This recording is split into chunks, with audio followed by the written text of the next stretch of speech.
అందరికీ నమస్కారం. విష్ణు సహస్రనామానికి ప్రతిఫలానికి అర్థం తెలుసుకునేటటువంటి క్రమంలో భాగంగా ఈరోజు ఇంకో విషయంతో మీ ముందుకు వచ్చాను. ఈరోజు మాట్లాడుతున్న వాడి పేరు సంజయుడు. సంజయుడు మాట్లాడుతున్నటువంటి విషయం ఏంటో చూద్దాం. సంజయ ఉవాచ యత్ర యోగీశ్వర కృష్ణో యత్ర పార్థో ధనుర్ధర తత్ర శ్రీర్విజయో భూతిర్ధ్రువా నీతిర్మతిర్మమ. ఇది శ్లోకం.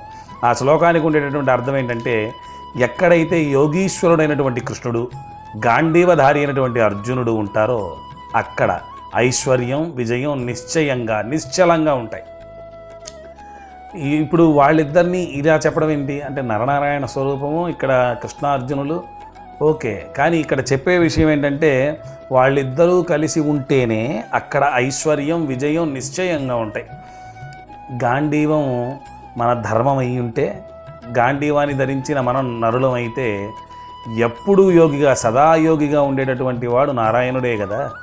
మరి ఆ నారాయణుడు ఈ నరుడు, ఆ నారాయణుడు ధర్మాచరణాన్ని ధృతిగా పెట్టుకున్నటువంటి ఒక మనిషి, యోగీశ్వరుడైనటువంటి పరమాత్మ.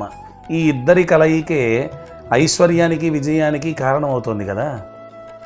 గాంధీవం లేని అర్జునుడు కృష్ణ నిర్యాణం తర్వాత వాళ్ళ చేతిలో ఎలా ఓడిపోయాడో, అలాగే మనం కూడా పరమాత్మని దగ్గర పెట్టుకోకుండా అధర్మంగా బతకడానికి అలవాటు పడిపోతే, లేకపోతే నిశ్చితాభిప్రాయాలు లేకుండా ధర్మం విషయంలో కుంటుబడి వేరే ధర్మం గొప్పదనుకొని ఇంకో దాంట్లోకి వెళితే కానీ సుఖాలు రావనుకొని, ఇందులో ఉండే హోమాలు, యజ్ఞాలు, యాగాలు, గంటల క్యూ లైన్లు ఇవన్నిటికీ భయపడి దాటి వెళ్ళిపోతే ఐశ్వర్యం, విజయం ఎక్కడి నుంచి వస్తాయంటారు?